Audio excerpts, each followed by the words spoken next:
আসসালামু আলাইকুম। এই মালটাকে নিয়ে আপনাদের কেমন চিন্তা, কেমন ভাবনা বলেন তো? এই মালটাকে আপনাদের কেমন মনে হয়? এই মানুষটা আমার কাছে পুরো ডিপ টিউবওয়েলের পানির মতো ছিল, সচ্ছল ছিল। তাকে আমি বাংলাদেশের নতুন ভাসানী হিসেবে জানতাম।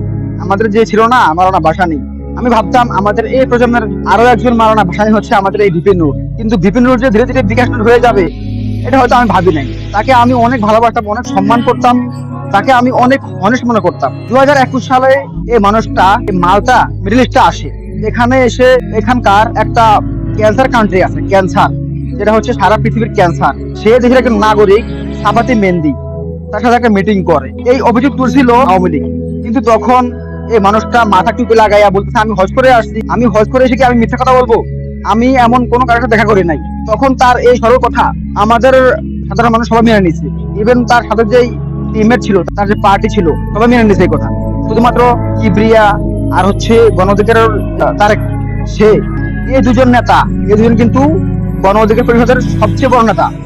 তারা দুজন কিন্তু এই বিভিন্ন যে দল, এই দল থেকে বের হয়ে গেছে। তখন তারা বের হওয়ার পরে অনেকেই আফসোস করছে যে আসলে সবাই কি নূরকে ভুল বুঝছে নাকি।